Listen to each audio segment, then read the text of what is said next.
Hello everyone, welcome to S UPPSC. मेरा नाम वंदना सिंह है। तो यूपीपीएससी मेंस 2022 और 2023 के लिए ये आंसर राइटिंग प्रैक्टिस जो है स्टार्ट हो रही है। तो मेरी आपसे रिक्वेस्ट है कि आप ऑब्जेक्शन अपने फाइल कर लीजिए। 23 तक आपके ऑब्जेक्शन फाइल करने का है, तो जल्दी से आप इन सारे प्रोसेस को कंप्लीट कर लीजिए और बाकी सारा यूपीपीएससी के हाथ पे छोड़ दीजिए कि वो उसको क्या डिसीजन लेना है, क्या नहीं डिसीजन लेना है। जुलाई तक का वेट मत करो कि रिजल्ट क्या आएगा, अभी से ही अपनी प्रिपरेशन को स्टार्ट करना शुरू कर दो। अगर आप बॉर्डर पे हो तो मेंस की प्रिपरेशन पे ज़्यादा फोकस करो, और अगर आपके मार्क्स थोड़े ज़्यादा ही कम आ रहे हैं तो प्रीलिम्स और मेंस की जो प्रिपरेशन है उन दोनों पे आप जो है साथ में फोकस करो। टाइम वेस्ट करने का बिल्कुल टाइम नहीं है और चीज़ों को शुरू कर दो। अगर ऐसे ही 1-2 महीने ऐसे ही चीज़ों में निकालते रहोगे तो फिर सारे महीने निकलते ही रहेंगे। तो अब थोड़ा सीरियस हो जाओ, ऑब्जेक्शन फाइल करना है ऑब्जेक्शन फाइल करो और जल्दी से जो बैक ऑन ट्रैक आ जाओ। और जो मेंस का बैच है, मेंस का आंसर राइटिंग बैच और प्रीलिम्स प्लस मेंस का जो इंटीग्रेटेड बैच है वो हम 24 जो जून है उससे स्टार्ट करेंगे। दोनों बैच, आपके मेंस वाला भी, मेंस 2022 का, और प्रीलिम्स 2023 का जो है 24 जून से स्टार्ट करेंगे हम लोग बैच। तो अभी हम आंसर राइटिंग का स्टार्ट करते हैं। क्वेश्चन है, what is liberalization, how it is affecting the Indian social structure. तो ये यूपीपीएससी मेंस 2020 में क्वेश्चन आया था। 200 वर्ड्स का है, 12 मार्क का है। तो जो लोग पहली बार इस बार मेंस देने वाले हैं उनको मैं बता दूं, जब 200 वर्ड्स का जो क्वेश्चन आता है उसमें जो यूपीपीएससी है वो आपको 3 पेजेस देता है। 3 पेजेस देता है तो आप कम से कम 2.5, 2.75, 2.25 जो पेजेस हैं उसमें आप अपना आंसर आराम से लिख सकते हैं। तो इतने पेजेस आपको देता है, इतने पेजेस में आप अपना आंसर जो है आपके 200 वर्ड्स हो जाएंगे। आप इसको लिख लेना। अब सबको पता होगा कि आंसर कैसे लिखा जाता है। ऑलरेडी मैंने वीडियो बना रखा है, how to write answer, answer writing कैसे करें, स्टार्ट कैसे करें, आप उस वीडियो को देख सकते हैं। अदरवाइज हम एक ब्रीफ ओवरव्यू ले लेते हैं। तो जैसे ये आपकी शीट है, तो सबसे पहले आप जो है आंसर है उसका इंट्रोडक्शन स्टार्ट करेंगे, फिर उसके बाद आप मेन बॉडी लिखेंगे एंड फिर उसके बाद आप कंक्लूड करेंगे। तो इंट्रोडक्शन लिखेंगे, मेन बॉडी लिखेंगे, कंक्लूड करेंगे, कंक्लूजन लिखेंगे आप। और कोशिश करना कि आंसर अपना जो है पॉइंटर फॉर्म में लिखो, पॉइंटर फॉर्म में लिखो। मिक्स फॉर्म में तभी लिखना, या तो मिक्स फॉर्म में आंसर तभी लिखना जब आपको सही से ना पता हो, जब आपके पास किसी चीज़ की कॉन्क्रीट नॉलेज ना हो, तभी आप मिक्स मतलब पॉइंटर प्लस पैरा फॉर्म में तभी लिखना जब किसी की चीज़ की आपके पास कॉन्क्रीट नॉलेज ना हो। अदरवाइज प्रेफर जो करना हमेशा जो है पॉइंटर, जो मेन बॉडी है वो हमेशा आपकी जो है पॉइंटर फॉर्म में होनी चाहिए। और शॉर्ट एंड क्रिप्स पॉइंट होने चाहिए, इंट्रोडक्शन थोड़ा इफेक्टिव होना चाहिए। तो हम ये सारी चीज़ें जो है डिस्कस करेंगे। और जैसे ये क्वेश्चन है, जैसे आपके जो हेडिंग आती है how it is affecting the Indian social structure, तो जब आप मेन बॉडी में अफेक्टिंग वाली बात लिखेंगे तो हमेशा हेड, जो ये मेन बॉडी वाली हेडिंग होती है वो हमेशा आप उसी को ही कॉपी करने की कोशिश करिए और उसी को लिखने की कोशिश करिए। जैसे मेन बॉडी में आप अभी देखिए हम करेंगे तो आपको जो है समझ में आएगा। तो चलिए हम आंसर शुरू करते हैं। तो पहला हमारा पार्ट क्या है, व्हाट इज लिबरलाइजेशन। तो हम इसको शुरू करते हैं। द लिबरलाइजेशन, यहाँ मैं बहुत कुछ शॉर्ट फॉर्म शॉर्ट वर्ड्स लिखूंगी तो उनको ध्यान रखना, मैं आपको बताती रहा करूंगी लेकिन कुछ दिमाग से स्लिप हो जाए तो ये सारी चीज़ें ऐसे एग्जाम में नहीं लिखना। मैं यहाँ लिख रही हूँ तो मैं यहाँ इसलिए आपको बता रही हूँ। आप अवॉइड करना कि ऐसी चीज़ें जैसे लिबरलाइजेशन के ऊपर मैंने एन लगा दिया, तो इस तरह से नहीं लिखना। Liberalization, privatization and globalization. Introduction लिखेंगे हम, phenomena was first initiated in Indian economy in 1990। एक ब्रीफ बैकग्राउंड देंगे आप चीज़ों के बारे में, कि एक बैकग्राउंड आपने दे दिया, ब्रीफ बैकग्राउंड। तो जिस तरह से ये डेफिनेशन पूछी गई है, तो आप ब्रीफ बैकग्राउंड देके डेफिनेशन पे स्विच हो सकते हैं। तो अभी हमेशा आप अपना जो आंसर है वो कैसे शुरू करेंगे, या तो आप ब्रीफ बैकग्राउंड देंगे, या उससे रिलेटेड आपके पास कोई फैक्ट है, कोई रिपोर्ट है या कुछ है, आप वो सारी चीज़ें भी यहाँ यूज़ कर सकते हैं। तो liberalization phenomena was first initiated in the Indian economy in 1990 when the Indian economy experienced a severe crisis. At that time, the government decided to introduce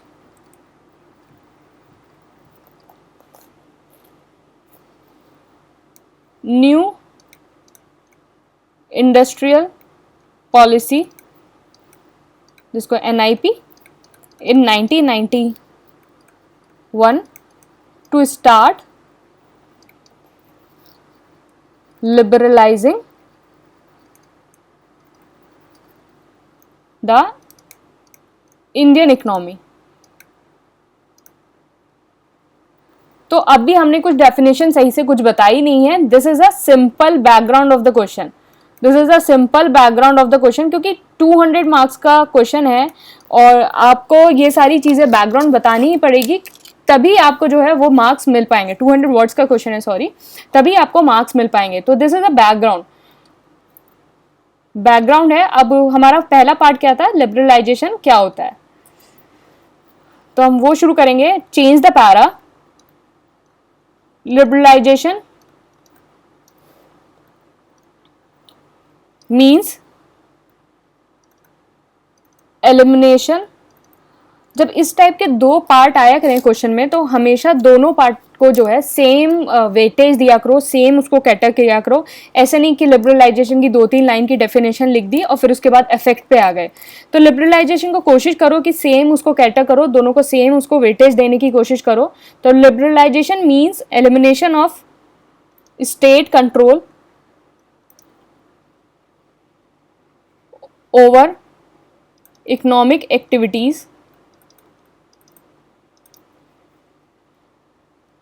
it implies greater autonomy to the business enterprises in decision making and removal of government interferences.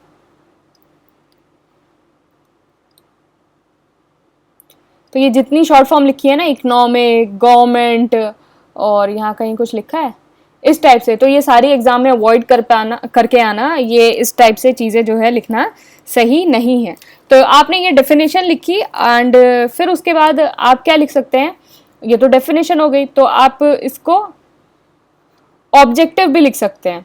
मतलब यहाँ जैसे objective हो गए इसके, आप इसके objective भी लिख सकते हैं। तो ये ऑब्जेक्टिव हुए, जैसे कोई और चीज आई तो किसी और चीज को पूछा गया, तो जैसे उसके प्रिंसिपल्स लिख सकते हैं। तो these are the part of the definition only. अगर आप जैसे इम्पैक्ट लिखेंगे, चैलेंजेस लिखेंगे, पॉजिटिव नेगेटिव इम्पैक्ट लिखेंगे, तो ये एक तरह से डेफिनेशन का पार्ट नहीं है। लेकिन जैसे ऑब्जेक्टिव हो गए, किसी के प्रिंसिपल हो गए और एम हो गया, और ये सारी चीजें, तो these can be a part of a definition. तो ऑब्जेक्टिव में आप क्या लिखेंगे कि बूस्ट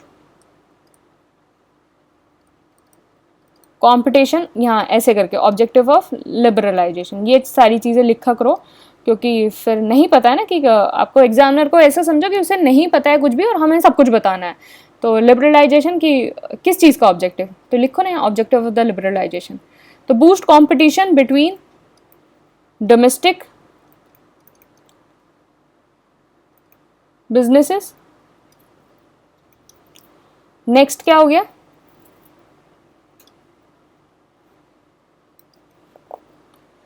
टू इंट्रोड्यूस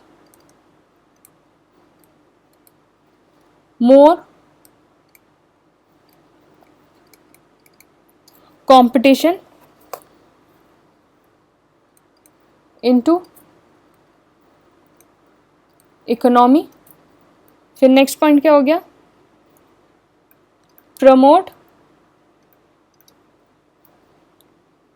अब जैसे लिबरलाइजेशन हो जाएगा, आप बिजनेस को ईज कर दोगे तो वहाँ एफडीआई भी ज़्यादा आएगा, तो फॉरेन ट्रेड बढ़ेगा एंड इंपोर्ट एक्सपोर्ट में भी जो है इजाफा होगा। And regulate import and export. Next point क्या हो गया? रिड्यूस डेप्थ बर्डन। फिर next unlock economic potential by encouraging private sector. तो प्राइवेट सेक्टर को बढ़ावा मिलेगा, मार्केट में कंपटीशन आएगा, एक हेल्दी कंपटीशन जनरेट होगा, एक इकोनॉमिक जो पोटेंशियल है वो भी इंक्रीज होगी। इम्प्रूवमेंट ऑफ टेक्नोलॉजी, जब जब ईज ऑटोनॉमी मिल जाएगी डिसीजन मेकिंग में और इन सब चीज़ों में, तो more research will be done, तो जो टेक्नोलॉजी इम्प्रूवमेंट है वो भी होगा। देन नेक्स्ट हो गया developed global market. When we will do good in our economy, then definitely it will increase our foot in the global market. So it will develop the global market. These are the objective.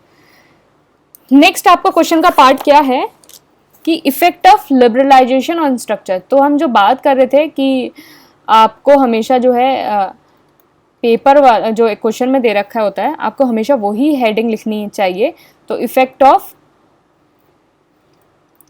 Liberalisation on social structure. तो ये था हमारा question.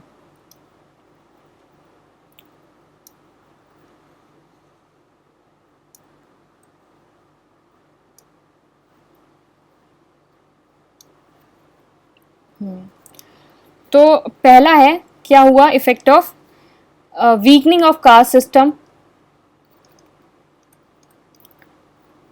Weakening of caste system कैसे? जब आपका liberalisation हुआ तो आपकी जो इकोनॉमिक अपॉर्चुनिटीज़ हैं उनका भी एक्सपेंशन हुआ, आप एजुकेशन आए, लिबरल थॉट्स आए, तो जिसने जो है जो रिजल्ट किया कि आपके जो कास्ट सिस्टम है वो वीकन हो गया, मतलब वो अब इतना रिजिड नहीं रहा। तो there has been expansion of economic opportunities, education, liberal thoughts due to liberalization, which result in weakening of the caste system. फिर नेक्स्ट पॉइंट क्या हो गया? Secular pattern of living. मतलब पहली बात कि लोग जो पूजा वर्शिप है उसको भी करना लोग कम करना लगे। पहले लोग अपने माइग्रेशन हुआ, मतलब उनका अर्बन टू रूरल माइग्रेशन हुआ, तो इस वजह से जो है चीज़ों में बदलाव आया।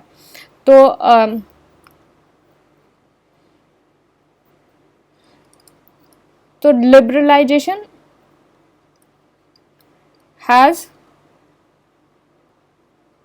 resulted into growing, क्योंकि जो जितनी कंपनी खुल रही थी, जितना ईज़ हो रहा था चीज़ें, तो वो बेसिकली अर्बन एरिया में ही हो रहा था। तो जहाँ जैसे डेवलपमेंट हो रहा था वो वहीं चीज़ों को जो है फैसिलिएट करेगा। तो facilitated secular pattern of living, secular pattern of living and blur the segregation in the society। मतलब एक जो सेग्रीगेशन था, जो हिंदू मुस्लिम के बीच में सेग्रीगेशन था, तो उसको भी कहीं ना कहीं आके जो है लिबरलाइजेशन ने जो है ब्लर किया है। माइग्रेशन अपॉर्चुनिटीज जहाँ मिली, तो migration from rural to urban for better livelihood. फिर नेक्स्ट पॉइंट क्या हो सकता है? लिबरलाइजेशन ने क्या किया? Increase in love marriage.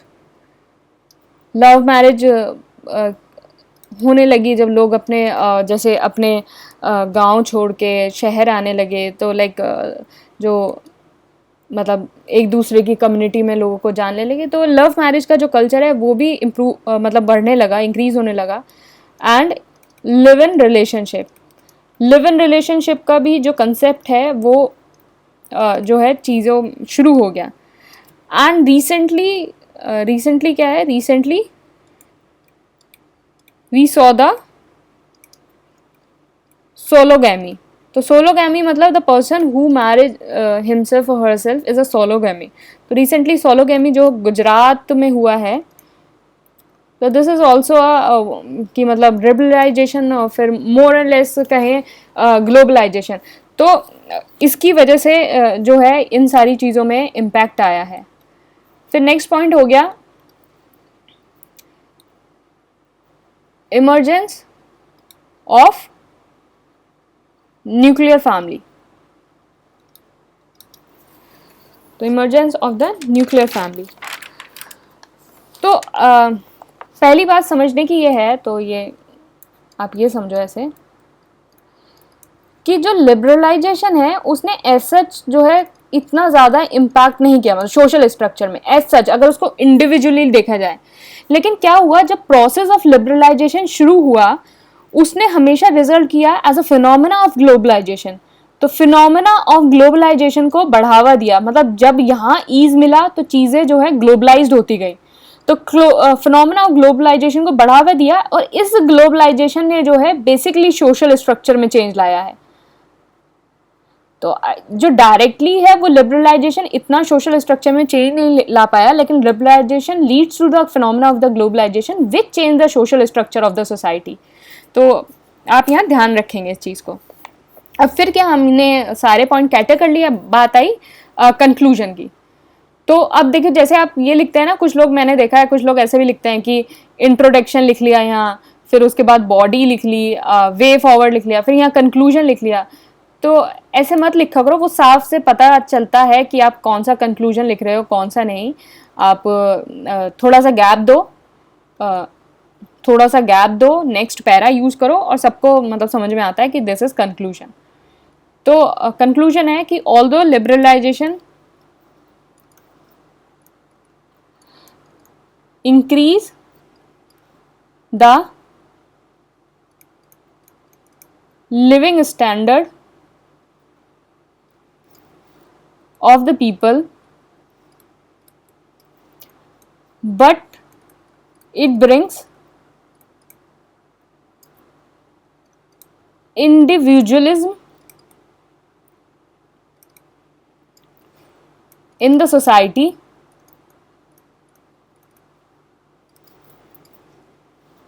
and hamper traditional social institution।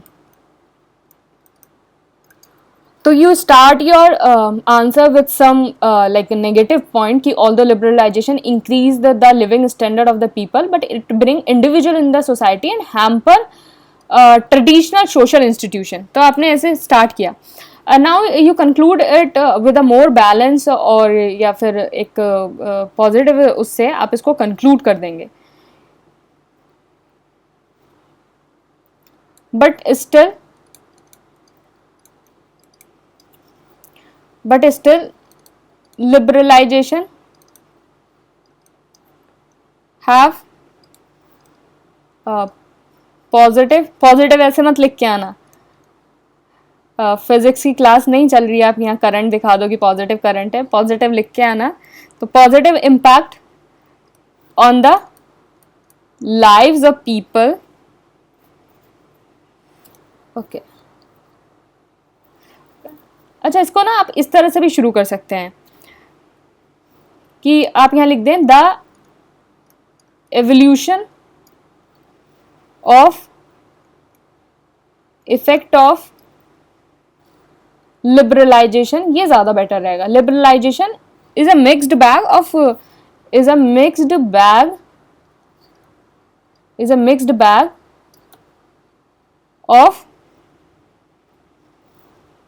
bag of both good and bad.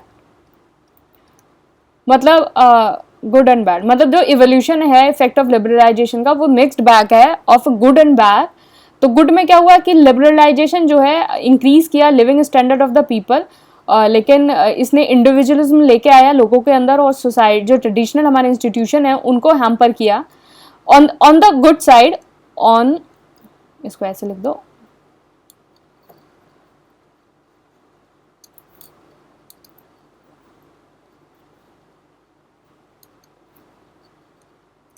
on the good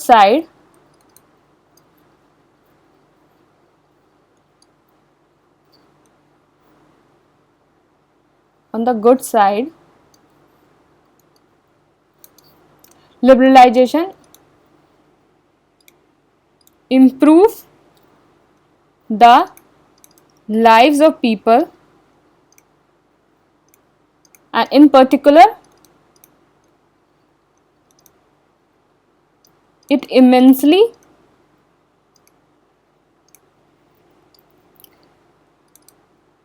improved the lives of women and weaker section through greater employment opportunities.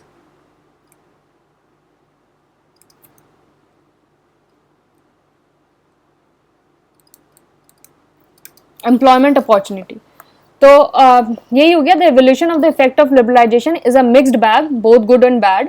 Liberalization increase the living standard of the people, but it brings individualism in the society and hamper the traditional social institution. On the good side, liberalization improve the life of the people and in particular immensely improve the lives of women and weaker section through greater employment opportunities.